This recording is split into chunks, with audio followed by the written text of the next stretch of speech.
نحمده ونصلي ونسلم على رسوله الكريم أما بعد أعوذ بالله من الشيطان الرجيم بسم الله الرحمن الرحيم وإن كنتم في ريب مما نزلنا على عبدنا فاتوا بسورة من مثله وادعوا شهداءكم من دون الله إن كنتم صادقين فإن لم تفعلوا ولن تفعلوا فاتقوا النار التي وقودها الناس والحجارة أعدت للكافرين.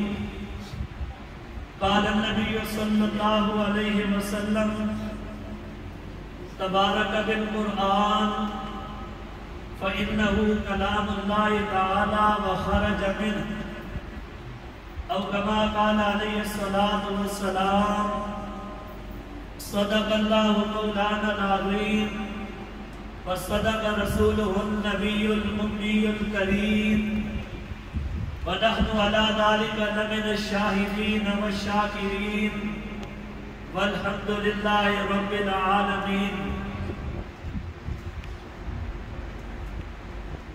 آج یہاں 4 بچوں نے مل کر کے 2 جگہ پر اوپر والی چھت میں اور نیچے والی چھت میں اللہ کی کتاب، اللہ کی کلام قرآن مجید فرقان الحمید کو نماز تراویح میں سنایا ہے اور سامعین نے سنا ہے.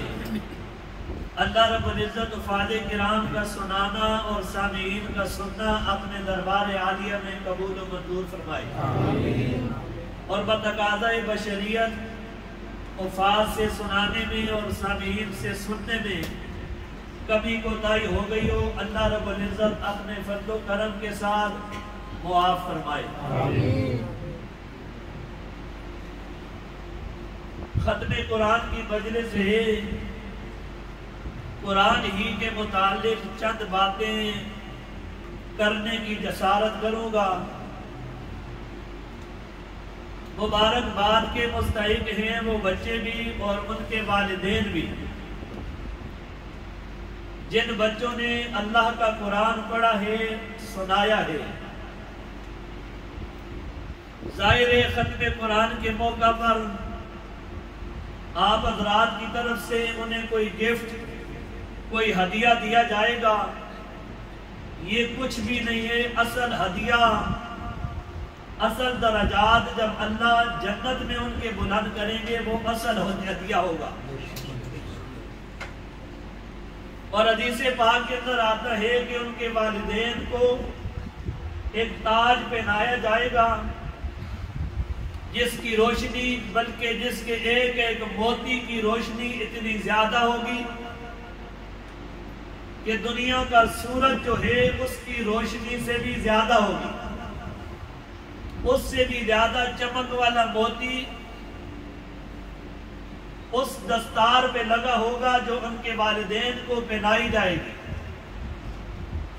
اور آپ صلی اللہ علیہ وآلہ وسلم نے فرمایا کہ اگر یہ سورج آپ کے کمرے میں آ جائے، یہ کروڑوں میل دور ہے، اس کی اتنی روشنی ہے کہ بندہ اس کی طرف دیکھ نہیں سکتا، اس کی روشنی کو برداشت نہیں کر سکتا. اگر یہ سورج آپ کے کمرے میں آ جائے تو پھر اس کی روشنی کتنی زیادہ ہوگی.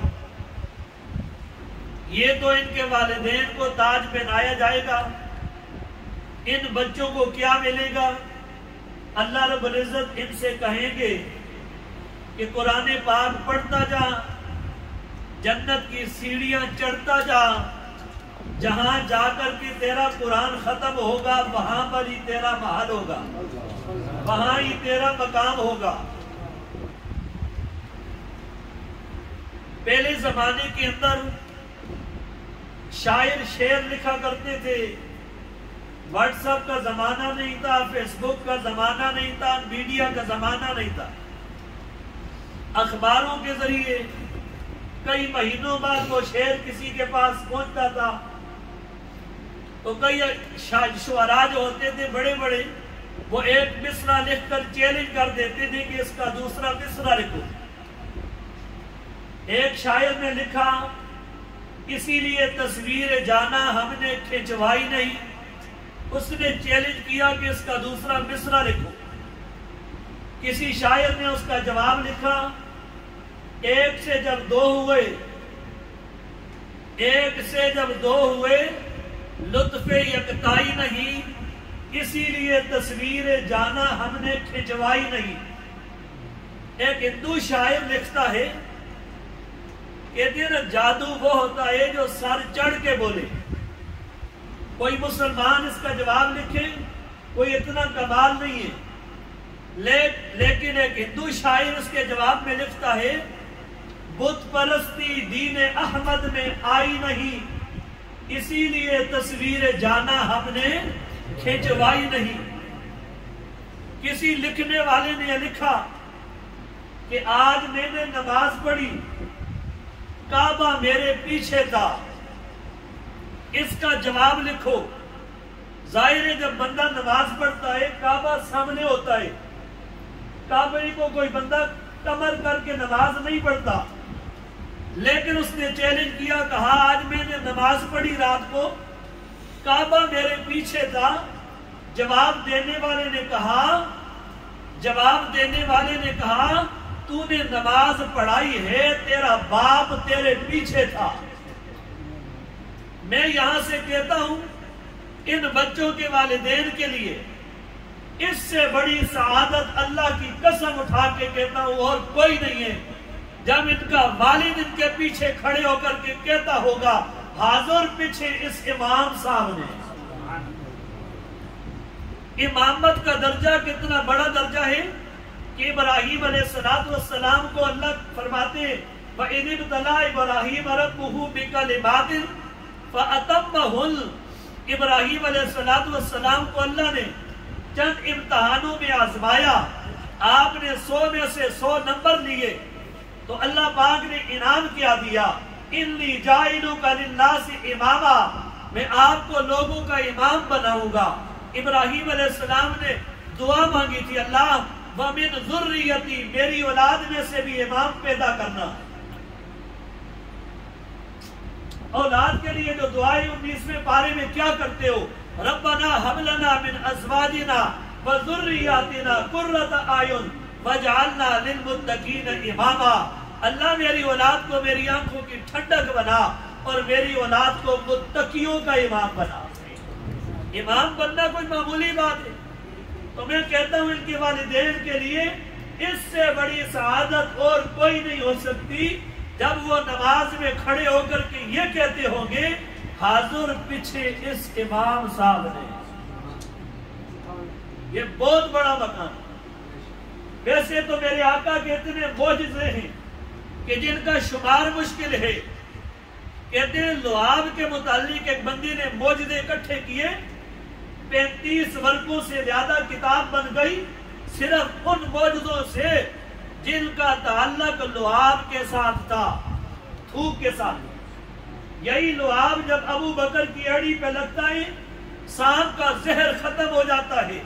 حضرت علی المرتضیٰ رضی اللہ تعالیٰ عنہ کی آنکھوں پہ لگتا ہے، آنکھوں کا درد ختم ہو جاتا ہے۔ کئی معجزے ہیں۔ میرے محبوب صلی اللہ علیہ وآلہ وسلم کا ایک معجزہ یہ بھی ہے کہ آقا علیہ السلام کو جب نبوت ملی، حضور علیہ السلام مکہ کی گلیوں میں چلتے تھے، پتھر آپ کو سلام کرتے تھے۔ جب آپ وادیوں میں جاتے تھے جانور آپ کو سلام کرتے تھے، آپ سے کلام کرتے تھے۔ یہ بھی میرے نبی کا معجزہ ہے۔ اور ایک معجزہ یہ بھی ہے کہ حضور علیہ السلام ایک ممبر، وہ کھجور کا تنا تھا جس پہ ہاتھ رکھ کے جمعے کا خطبہ دیا کرتے تھے۔ ایک صحابی آئے، انہوں نے کہا اللہ تعالیٰ کے رسول صلی اللہ علیہ وآلہ وسلم میں لکڑی کا کاریگر ہوں، ممبر بنانا جانتا ہوں، آپ کے لیے ممبر بنا دوں۔ ذرا عمر بھی زیادہ ہو گئی ہے، جسم بھاری ہو گیا ہے، آپ ممبر پہ تشریف فرما ہو کر کے جمعے کا خطبہ دیا کریں۔ ممبر جب بن گیا، حضور صلی اللہ علیہ وآلہ وسلم جمعے والے دن ممبر پہ تشریف فرما ہوئے، وہ کھجور کا تنا رونے لگ گیا۔ صحابہ کہتے ہیں ہم نے آوازیں سنی ہیں، حضور صلی اللہ علیہ وآلہ وسلم ممبر سے اترتے ہیں، اس تنے کو اپنے سینے سے لگاتے ہیں اور اسے کہتے ہیں اگر تو چاہتا ہے تو میں آپ ہی کے ساتھ ٹیگ لگا کر ہاتھ رکھ کر کے خطبہ دیتا رہوں تو میں یہ کروں گا، لیکن اگر تو جنت میں میرے ساتھ رفاقت چاہتا ہے تو میں اس ممبر پہ کھڑے ہو کر کے خطبہ دے دوں، تو مجھے اجازت دے دے۔ اس کہتے ہیں جب حضور علیہ السلام نے اس تنے کو چھوڑ کر کے ممبر پہ تشریف فرما ہوئے، اس تنے سے ایسی آوازیں آتی تھی جس طرح بچہ سسکیاں لیتا ہے، ڈسکورے لیتا ہے۔ بعد میں حضور صلی اللہ علیہ وآلہ وسلم نے اسے توڑوا کر کے ایک جگہ دفن کر دیا تھا۔ تو یہ بھی میرے نبی کا معجزہ ہے۔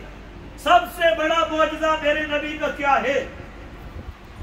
آپ کسی مکتب میں نہیں جاتے ہیں، کسی سکول میں نہیں جاتے ہیں، کسی کالج میں نہیں جاتے ہیں، کسی یونیورسٹی میں نہیں جاتے ہیں، کسی استاد کے سامنے جا کر کے دو زانو نہیں بیٹھتے ہیں، اور آپ کی زبان مبارک سے قرآن جاری ہوتا ہے۔ یہ سب سے بڑا معجزہ ہے۔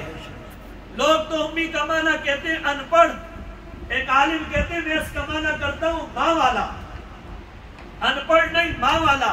جس طرح بچہ ماں کے پیٹ سے آتا ہے وہ لکھنا نہیں جانتا، وہ پڑھنا نہیں جانتا، اسی طرح میرے محبوب صلی اللہ علیہ وآلہ وسلم گویا کہ ماں کے پیٹ سے آئے ہیں۔ آپ لکھنا نہیں جانتے تھے، حتیٰ کہ اپنا نام لکھنا بھی نہیں جانتے تھے۔ وہ دیویا کے واقعے میں آتا نہیں، اور قرآن بھی کہتا ہے وَمَا كُنْتَ تَتْلُو مِنْ كِتَابِهِ مِنْ قَبْلِهِ وَمَا كُنْتَ تَتْلُو مِنْ قَبْلِهِ مِنْ كِتَابٍ وَلَا تَخُطُّهُ بِيَمِينِكَ۔ آپ صلی اللہ علیہ وآلہ وسلم اس سے پہلے کوئی کتاب پڑھنا نہیں جانتے تھے، اور آپ دائیں ہاتھ سے لکھنا بھی نہیں جانتے تھے۔ اِذَا لَارْتَابَ الْمُبْطِلُونَ، شک کرنے والے شک تو تب کرے نا، آپ لکھنا بھی جانتے ہو اور آپ پڑھنا بھی جانتے ہو۔ جب آپ کی زبان مبارک سے قرآن جاری ہوتا ہے، یہ میرے نبی کا سب سے بڑا معجزہ ہے، اور یہ ایسا معجزہ ہے کہ اس کا مقابلہ کوئی دنیا کی طاقت نہیں کر سکتی۔ یہی وجہ ہے نا کہ قرآن نے کہا فَاتُوا بِسُورَةٍ مِّن مِثْلِهِ۔ اگر تم کہتے ہو کہ یہ محمد کا کلام ہے یا فلاں لڑکا، کچھ لوگ کہتے تھے حضور کے پاس ایک لڑکا آتا تھا پڑھنے کے لیے، تو مکے والے کہتے تھے کہ وہ حضور کو سکھانے کے لیے آتا ہے۔ قرآن کہتا ہے لسان الذی یلحدون الیہ اعجمی وہذا لسان عربی مبین۔ جو حضور کے پاس آتا ہے وہ تو اجمی زبان والا ہے، اور میرے پیغمبر کی زبان بھی عربی اور قرآن کی زبان بھی عربی ہے۔ اجمی عربی والے کو کس طرح سکھا سکتا ہے؟ بات کوئی بندہ کہ میں کسی چائنیز سکھانا میں بندے جانی نہیں۔ ایک اجمی حضور کے پاس آتا ہے اور آپ کہتے ہیں حضور کو عربی سکھا کے جاتا ہے۔ قرآن تو عربی میں ہے، اس کی زبان اجمی ہے، یہ کس طرح ممکن ہے؟ عرب میں بڑے بڑے شعراء ہوتے تھے، بعض شعراء تو ایسے بھی تھے کہ جن کی کتابیں نصاب میں پڑھائی جاتی ہیں، حماسہ، متنبی، یہ بڑے بڑے شعراء کی کتابیں۔ تو عرب کا ایک بہت بڑا شاعر تھا جو جس نے جا کر کے غار میں ڈیرا لگا دیا تھا، اور لوگ جب شعر لکھتے نا جا کر کے وہ لٹکا دیتے تھے، وہ اس کا جواب دیتے تھا، کسی کو فرسٹ نمبر، کسی کو 2 نمبر، کسی کو 3 نمبر، کسی کو 4 نمبر۔ ایک بندے نے اِنَّا أَعْطَيْنَاكَ الْكَوْثَرَ فَصَلِّ لِرَبِّكَ وَانْحَرْ إِنَّ شَانِئَكَ هُوَ الْأَبْتَرُ، یہ کاغذ کے ایک ٹکڑے پہ لکھ کر کے اس غار کے دہانے پہ لٹکا دی۔ جب وہ نکلا نا جواب دینے کے لیے، اس نے جواب دیے، اس کو بھی جواب دے دیا، اس کا بھی جواب دے دیا، اس کا بھی جواب دے دیا۔ جب اس صورت پہ آئے نا، 1 مرتبہ پڑھا، 2 مرتبہ پڑھا، 3 مرتبہ پڑھا، بالآخر اس نے جواب کیا دیا؟ کہتا ہے ما ھذا کلام البشر، یہ کسی انسان کا کلام نہیں ہے۔ کہتے ہیں سورہ کوثر ہمیں تو بہت چھوٹی لگتی ہے نا، اِنَّا أَعْطَيْنَاكَ الْكَوْثَرَ، پورے قرآن قرآن کے مضامین اللہ نے اس سورت میں بند کر دیے. پورے قرآن میں جو کچھ بیان ہے، انشاءاللہ پھر کبھی موقع ملا تو سورت کے اوپر بات کریں. پورے قرآن میں جو کچھ اللہ نے بیان کیا وہ سورہ کوثر میں ہے. یہ بظاہر چھوٹی صورت ہے، لیکن اس کے الفاظ میں جب آپ غور کریں تو یہ چھوٹی صورت نہیں ہے، یہ بہت بڑی صورت ہے. تو قرآن اللہ کے نبی کا بہت بڑا معجزہ ہے. آخری بات کر کے میں ختم کرتا ہوں. ہمارے نبی پاک صلی اللہ علیہ وآلہ وسلم سے پہلے جتنے بھی نبی آئے ان کے معجزے عملی تھے، اور ہمارے نبی کا معجزہ علمی ہے. یہ علمی اور عملی میں کیا فرق ہے؟ حضرت سلیمان کا تخت اڑا کرتا تھا، آج نہیں اڑتا. آج نہیں اڑتا نا. حضرت عیسیٰ علیہ السلام مردوں کو زندہ کرتے تھے تو کرتے تھے. مادر ذات اندھے کی آنکھوں پہ ہاتھ پھیرتے اسے بینیائی مل جایا کرتی تھی، لیکن جب وہ آسمانی دنیا پہ گئے معجزہ بھی گیا. جتنے نبی دنیا میں آئے نا، جب نبی دنیا سے گئے معجزہ بھی ساتھ ہی گیا. لیکن میرے نبی کا معجزہ یہ قرآن جو ہے یہ علمی معجزہ ہے. 1400 سال کے بعد آج بھی قرآن پڑھا بھی جا رہا ہے، پڑھایا بھی جا رہا ہے. آج قاری محمد علی صاحب پڑھا رہے ہیں، حافظ ساجد صاحب پڑھا رہے ہیں، ہم پڑھا رہے ہیں. لیکن ساری زندگی نے ٹھیکہ تو نہیں نا ساڑھا، موت آ سکتی ہے ساڑھے دنیا ویسا نا، دنیا تو ویسا نا. لیکن یہ شاگردوں کی جو کھیپ تیار ہے یہ پھر بھی قرآن پڑھاتے رہے. یہ آگے اپنے شاگرد پیدا کریں گے، وہ قرآن پڑھاتے رہیں گے. میرے نبی کا معجزہ علمی معجزہ ہے، یہ نبی کے ساتھ نہیں گیا، یہ قیامت تک باقی رہے گا. اسی وجہ سے اسے صدقہ جاریہ کہا جاتا ہے نا، کہ آپ کسی لڑکے کو پڑھا دیں وہ آگے پڑھائے گا، یہ آپ کا صدقہ جاریہ ہے. تو یہ قرآن جہاں بھی پڑھا جا رہا ہے، جہاں بھی پڑھایا جا رہا ہے، جہاں بھی سنایا جا رہا ہے، یہ میرے نبی کا صدقہ جاریہ ہے. یہ سارا صدقہ جاریہ جناب محمد مصطفیٰ صلی اللہ علیہ وآلہ وسلم کا ہے. اللہ سے دعا ہے کہ اللہ پاک ہمیں اس صدقہ جاریہ میں شریک ہونے کی توفیق عطا فرمائے. کسی نہ کسی صورت میں ہم اس میں شریک ہو جائیں. پڑھیں، پڑھائیں، نہیں کر سکتے تو تعاون کریں. نہیں یعنی طالب علم بن، عالم بن یا طالب علم بن. اگر ان دونوں میں سے کوئی نہیں بن سکتا تو ان کا خادم تو بن جائے. ہم مدارس کی خدمت کرنے والے بن جائیں، علماء کی خدمت کرنے والے بن جائیں، طلباء کی خدمت کرنے والے بن جائیں. انشاءاللہ یہ صدقہ جاریہ ہمارے لیے بھی بن جائے گا. وآخر دعوانا الحمدللہ.